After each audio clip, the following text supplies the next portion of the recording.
우리가 마태복음 5장 1절부터 12절까지 말씀, 예수님께서 가르치신 복 있는 자 8가지에 관하여서 함께 말씀을 나누는데요.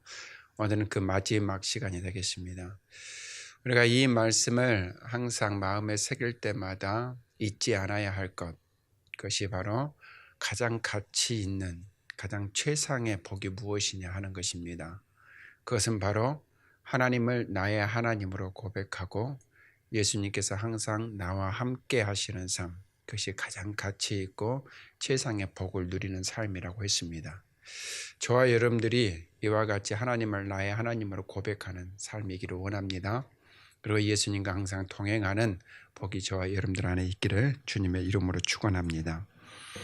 오늘 8번째로 예수님께서 복 있는 자에 관하여서 말씀하실 때 의를 위하여 박해를 받는 자는 복이 있다. 왜냐하면 천국이 그들의 것임이라 하고 말씀합니다. 예수님이 의에 관하여서 말씀하신 것은 8가지 복 있는 자 가운데서 2번 말씀을 하셨습니다. 그 첫 번째는 6절에서 의에 줄이고 목마른 자는 복이 있나니 그들이 배부를 것이며 라고 말씀하신 것과 오늘 10절에 의를 위하여 박해를 받는 자는 복이 있나니 천국이 그들의 것임이라 하고 말씀하신 것입니다. 근데 첫 번째 의와 두 번째 가르치신 의는 조금의 차이가 있습니다. 첫 번째 의는 하나님의 공의를 구하고 그리고 하나님께서 원하시는 의인의 삶, 곧 성화의 삶을 살아가는 것에 대한 간절한 갈망과 구하는 그러한 삶이라면 오늘 두 번째 의에 관하여서 말씀하시는 것은 의를 위하는 삶을 살 것을 우리에게 말씀한 것입니다.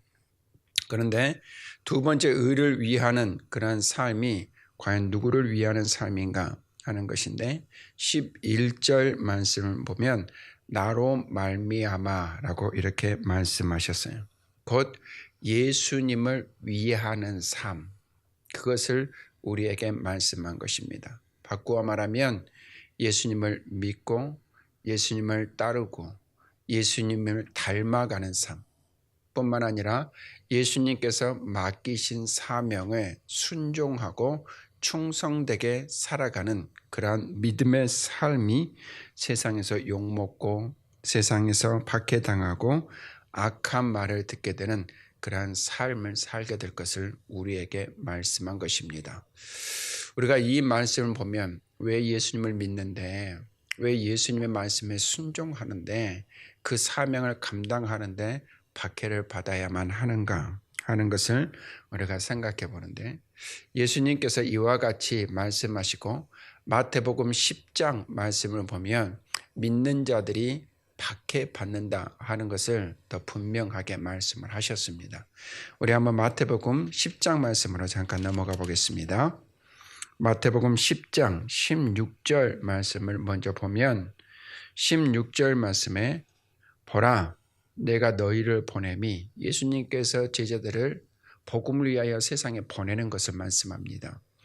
너를 보냄이 양을 이리 가운데로 보냄과 같도다 하고 말씀하고 있어요.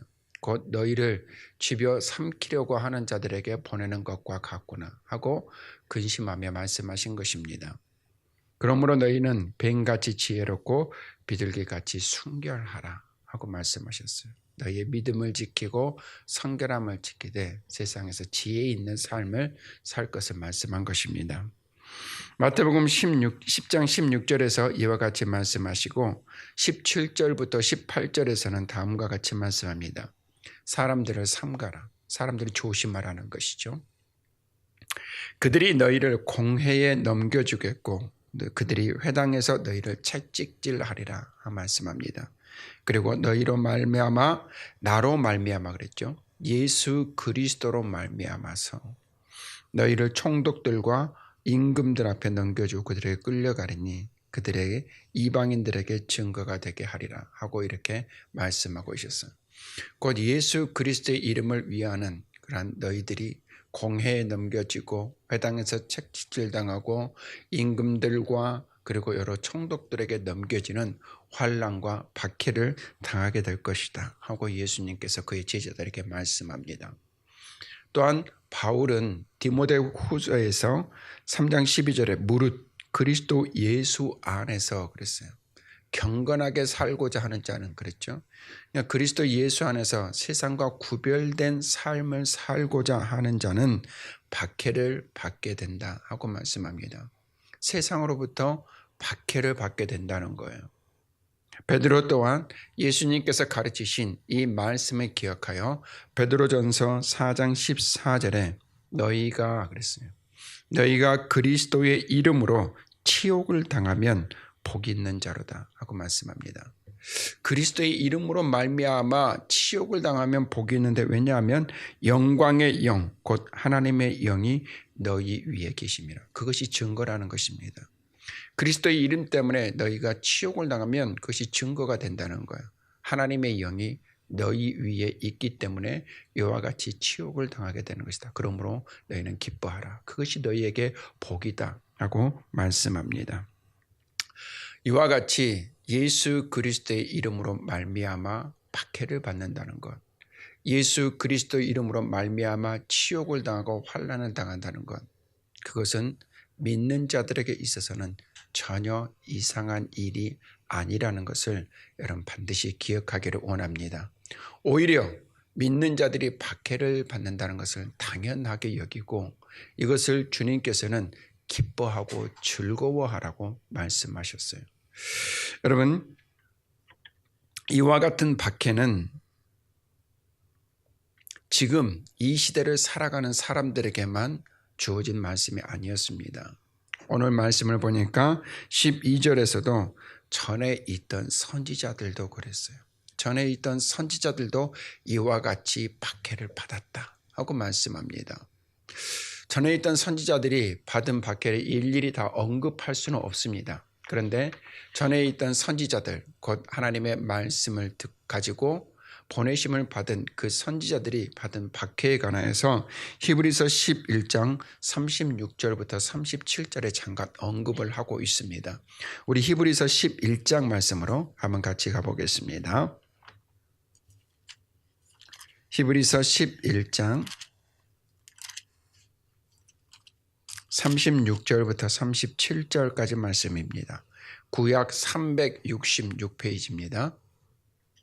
우리 한 목소리로 같이 읽겠습니다. 또 어떤 이들은 조롱과 채찍질 뿐 아니라 결박과 옥에 갇히는 시련도 받았으며 돌로 치는 것과 톱으로 켜는 것과 시험과 칼로 죽임을 당하고 양과 염소의 가죽을 입고 유리하여 궁핍과 환난과 학대를 받았으니. 아멘. 이와 같이 전에 있던 선지자들도 조롱당했습니다. 채찍질 당했습니다. 결박당하고 옥에 갇히는 환난과 권고를 겪었다는 거예요. 뿐만 아니라 그들의 삶의 생명을 위협받는 돌로 치는 일을 당하였고 톱으로 켜는 일을 당하였다는 것이에요. 뿐만 아니라 칼로 죽임을 당한 그 순교자의 삶까지 살았던 것이 선지자들의 삶이었다는 것입니다. 이와 같이 전에 있던 선지자들도 환난당하고 박해당하였습니다. 왜 그렇습니까? 하나님의 나라를 위해서입니다. 구원의 은혜를 위해서입니다. 이와 같이 하나님의 나라와 예수 그리스도의 이름을 위한 박해는 전에 있던 선지자들 뿐만 아니라 예수님의 사도들과 그의 제자들도 겪었던 바였습니다.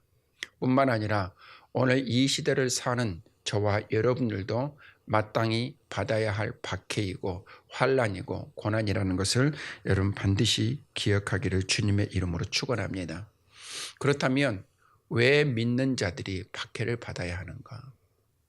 그런데 이 박해를 받는 데 있어서 주님께서는 왜 기뻐하고 즐거워하라고 말씀하시는가 하는 것을 우리가 살펴야 됩니다. 우리는 생각할 때 박해당하는 것, 고난당하는 것은 굉장히 모욕적이고 우리가 감당할 수 없는 일이라 생각할 수 있지만 주님께서는 오히려 그를 기뻐하고 즐거워하라고 말씀하신 거예요. 거기에는 분명한 이유가 있습니다. 굉장히 중요한 이유가 그 안에 담겨져 있습니다. 그 첫 번째 이유는 요한복음 15장 19절 말씀에 있는데 우리 요한복음 15장 19절 말씀으로 함께 가겠습니다.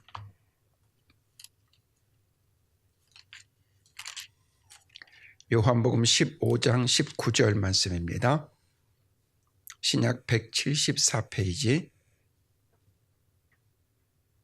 우리가 예수 그리스도의 이름으로 환난당하고 박해당하고 조롱당하고 갇히고 그리고 여러 가지 어려운 일을 당할 때 기뻐해야 하고 즐거워해야 될 이유입니다. 함께 있습니다. 너희가 세상에 속하였으면 세상에 자기의 것을 사랑할 것이나 너희는 세상에 속한 자가 아니요 도리어 내가 너희를 세상에서 택하였기 때문에 세상이 너희를 미워하느니라. 아멘. 할렐루야. 우리가 세상에 미움당하고 박해당하고 환난당하는 이유가 뭐냐? 세상에 속한 자가 아니기 때문입니다. 우리가 세상에 속하여 있었다면 세상이 우리를 사랑하기 때문에 미워할 이유가 없습니다. 하지만 그 가운데에서 예수님께서 은혜 가운데 나를 택하여 부르시고 하나님의 자녀 삼으시고 세상과 구별된 자로 세상과는 다른 자로 나를 삼으셨기 때문에 세상에 나를 미워한다라고 이렇게 말씀하고 있어요. 저와 여러분들이 은혜로 택함 받았다는 것, 세상과 다른 삶을 살고 있다는 그 분명한 증거가 되어지기 때문에 세상이 너희를 예수 그리스도의 이름으로 박해할 때 기뻐하고 즐거워하라 하고 이렇게 말씀합니다. 여러분, 예수 그리스도의 이름을 위하는 자들은 세상에 속하지 아니하고 택함 받아 구별된 삶을 살기에 박해를 받습니다. 예수 그리스도의 이름을 위하는 자들은 죄의 욕심과 육체의 욕심을 따라 살지 않기 때문에 죄 가운데 있는 자들의 미움을 받고 그들에게 박해를 받습니다. 예수 그리스도의 이름을 위하는 자들은 어둠 속에 감추어져 있었던 추악한 것들을 예수 그리스도의 그 생명의 빛으로 말미암아 그들에게 비추고 그들로 하여금 빛으로 나올 수 있도록 인도하기 때문에 믿는 자들은 세상으로부터 박해를 받습니다. 또한 예수 그리스도의 이름은 거짓과 속임수로 관철되어 있는 이 세상 가운데 참된 진리를 따라 살고자 하는 몸부림이 있기 때문에 세상으로부터 미움당하고 박해를 받습니다. 또한 그리스도의 이름을 위하는 자들은 세상의 그 많은 타협과 그리고 많은 그러한 굴복 가운데서 결코 예수 그리스도의 이름 외에 어떠한 것에도 굴복하지 아니하고 다른 그 어떠한 것과도 타협하지 않는 그러한 삶을 살아가기 때문에 세상으로부터 미움받고 박해를 받습니다. 주님의 이름으로 축원하는 것은 이 자리에 있는 저와 여러분들이 세상 가운데 부름을 받고 구별되고 택함받는 삶을 사는 줄로 믿습니다. 하나님의 자녀된 확신을 가지고 살아가는 자들인 줄로 믿습니다. 그러므로 예수 그리스도의 이름으로 말미암아서 세상에서 조롱당하고 박해받는 것을 부끄러워하거나 두려워하지 마시고 오히려 당당하게 그 사실을 기쁨으로 받고 즐거워하며 기뻐하는 저와 여러분의 삶이 될 수 있기를 주님의 이름으로 축원합니다. 또 이와 같이 세상에 박해받고 환난당하고 공고당하는 것, 예수 그리스도의 이름을 위하여 이와 같이 당하는 것을 기뻐하고 즐거워라 하신 이유는 무엇이냐면 하늘의 상급이 있기 때문입니다. 여러분, 우리가 예수 그리스도의 이름으로 말미암아 환난당하고 박해당할 때 우리는 많은 것을 잃어버릴 수가 있습니다. 많은 것들을 잃을 뿐만 아니라 심지어 모든 것들을 잃어버리는 삶도 있습니다. 자기의 명예를 잃어버리는 것 같습니다. 자기의 재물을 잃어버리는 것 같습니다. 자기의 어떤 영향력을 잃어버리는 것 같습니다. 심지어는 예수 그리스도의 이름 때문에 자기의 생명까지도 조금도 아까운 것으로 여기지 아니하고 내어놓아야 할 그런 삶으로 보일 수 있습니다. 하지만 우리가 많은 것을 잃어버리고 모든 것들을 잃어버릴 때 하나님께서는 우리에게 더 가치 있는 것, 더 소중한 것, 더 중요하고 더 영원한 것들을 우리에게 허락하신다는 사실을 여러분 반드시 잊지 않기를 주님의 이름으로 축원합니다. 우리가 세상에 속하여 이 땅의 것을 바라보는 것이 아니라 하늘에 속하여 하늘에 있는 것들을 바라보는 삶으로 변화되는 삶의 시작이 바로 그것이라는 것을 우리는 잊어서는 안 됩니다. 바울은 예수 그리스도를 만나고 하나님께서 그에게 사명을 주실 때 그 삶은 180도 변화된 삶을 살기 시작했습니다. 그가 주님 만나고 사명을 받기 전에는 오히려 믿는 자들을 잡아다 옥에 가두고 죽도록 내어주는 자였지만, 그가 주님이 살아계시다는 사실을 알고 하나님께서 언약하신 메시아임을 알고 하나님께서 바울에게 향하신 뜻이 무엇인가를 그가 알게 되었을 때 그의 모든 삶은 명예도 내려놓고 재산도 내려놓고 세상의 지식도 참으로 배설물같이 여기는 삶을 살 때 그의 가치는, 그의 삶의 목적은 이 땅에 있지 않고 영원한 하나님 나라에 있어 그가 이 땅에서 여러 가지 고난과 환난과 죽음 당할 뻔한 일을 겪었지만 그는 결코 그 가운데서 굴복하지 아니하고 타협하지 아니하고 예수 그리스도의 이름을 위하여 믿음의 전진을 멈추지 않았습니다. 선한 싸움을 싸우는 것을 그치지 않았습니다. 그리고 하나님께서 그에게 맡기신 사명을 감당함에 있어서 결코 연약하여지지도 않았다는 것을 여러분 반드시 기억하기를 원합니다. 왜 이와 같이 바울이 그의 모든 삶을 세상에서 부러워할 만한 것들을 다 버리고 세상이 미련하다고 여기는 것들을 향하여서 달려가는 바울이 되었는가? 디모데후서에서 그가 고백하는 것입니다. 나는 달려갈 길을 다 마치고 믿음을 지켰다. 이제 후로는 나를 위하여 예비된 면류관을 나는 바라본다. 그리고 주님 오심을 사모하는 모든 자들에게도 주시는 그 면류관이 내게 있음을 고백했습니다. 그 상급이 바울에게 준비되어 있었기 때문에 바울은 그가 살아가는 그 모든 삶들 동안에 겪었던 환난과 모든 경고와 그리고 모든 시험들을 능히 이기고 하늘 소망 그가 하나를 바라보고 달려가는 삶이 되었다 하는 것을 저와 여러분들이 잊지 않기를 주님의 이름으로 축원합니다. 여러분, 주 예수 그리스도의 이름을 위하는 삶은 세상에서 구별된 하나님의 자녀된 삶이란 증거입니다.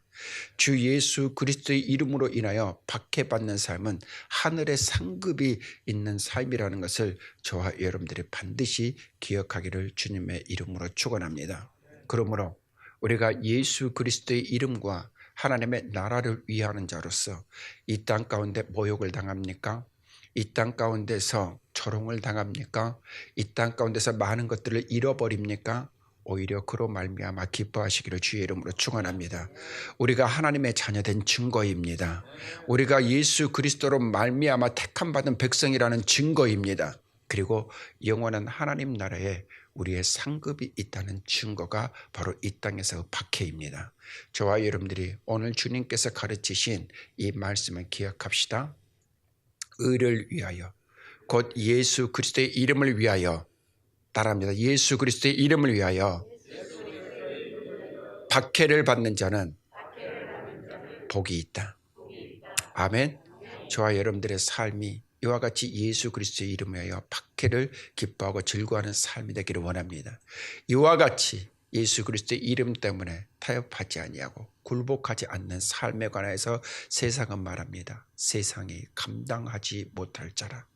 우리 세종 온유교회 성도들이 세상에 감당하지 못할 자의 삶을 살기를 원합니다. 세종 온유교회가 세상에 감당하지 못하는 그러한 교회가 되기를 원합니다. 그래서 어디서든지 그리스도인의 그러한 삶을 살 뿐만 아니라 하늘에 언약된 그 약속들을 붙들고 힘써 달려가는 저와 여러분의 삶이 될 수 있기를 주님의 이름으로 축원합니다. 기도하시겠습니다.